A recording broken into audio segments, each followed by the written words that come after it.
Hey, good morning. It's Patrick Lovell coming at you on what is today? Wednesday, May 4th, 2022.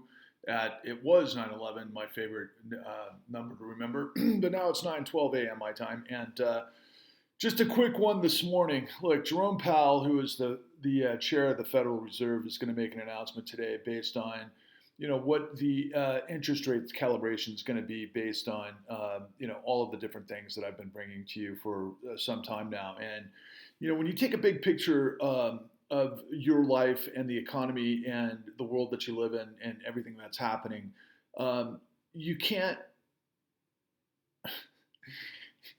I can't understate the power of what the Federal Reserve is going to do and how it's going to impact your life. And most of us are just unaware of how the whole thing works. And so, if Jerome Powell hikes up the interest rates to, I think 75 basis points, then, the stock market most likely will crash, which is a lead indicator that, liquidity is going to dry up in the system and then jobs are going to be lost. And there's going to be all sorts of turmoil in the United States and global markets. I mean, the euro has pretty much collapsed because of the war in Russia and Putin's complete dominance and monopolization of natural gas, of which Western Europe is relying upon. And so that's one of the many indicators. But the whole point of what's going on with the Fed ultimately is whether or not the bond buying program is going to continue. And that's just absolute theft. It's theft that you're not even aware of. It's bonds from real estate and stocks and other things that the Fed buys back and becomes both supply and demand. And you're just out there, working through your daily routine, trying to understand, how you're going to get to the next step, how you're going to pay for college for your kids, how you're going to get that car that you want, how you want to stay in a house. And you're trying to, wrap your head around things that are, unfortunately lost you in the education process along the way. And that's the way they want it. Okay, so to bring in the Supreme Court decision on Roe v. Wade, how many of you didn't see that coming? I mean, the right has for years and years and years been on,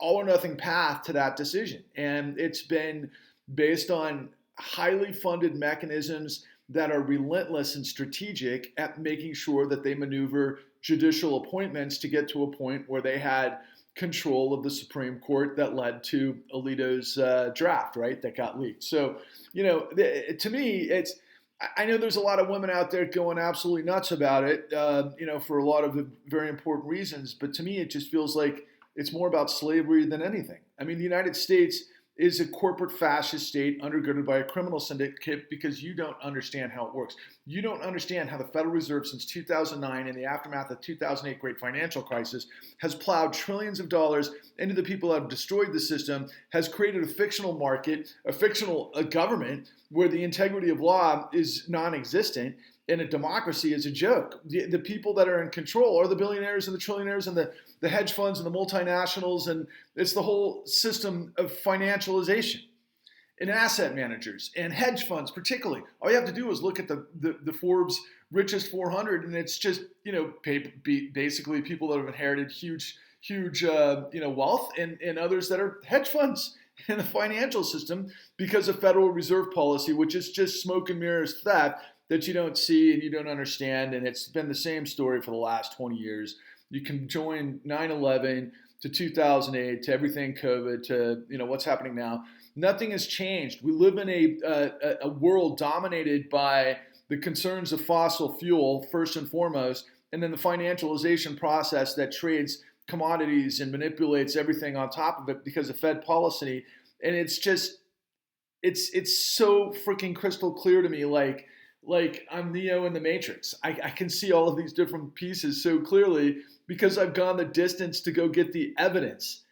And it's all on display in the con. We need millions upon millions of people to understand the intricacies of what's going on in the con. And, I'm getting inundated with people from out in the Netherlands of the internet space, specifically people that have been in the courts for some time fighting for justice. They desperately want the world to understand that they've got fraud. They understand that they're having their houses stolen from them and all of these types of things. But nobody gives a shit. And I'm smiling because it's pathetic. It's like this country can raise millions of people's homes, rip them apart, throw them out in the streets, and literally laugh at them because they can't do anything about it, because they're like, somebody help me, please. And unless you're organized and you know what you're doing and understand what the system is, you can't fight. Like I'll say over and over, it's like pitting an average high school team against one of the best Nick Saban teams of the last 20 years. Who do you think is going to win that outcome? And what do you think it's going to look like? It's going to be a beatdown. And that's the way it's been. Look, man, I'm a brawler. I'm a strategist. I'm a guy that gets out in front of it, and I hate evil. I hate evil and deception like there's no tomorrow, and it's all based on deception.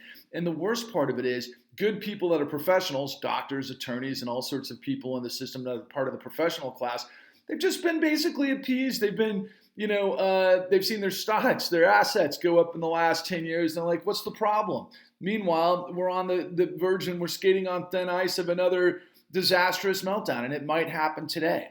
There's one or two things going to happen today. It's either going to be a huge bounce in the market where all these major players, these hedge funds, everybody buy what they call the dip, and they do so because they know Fed policy is going to give them more money and buy more of their bonds based on bullshit, and you're not going to do anything. That's what they're banking on. You're not going to do anything. Look, I'm offering you a pathway forward into what we're calling the clean New Deal.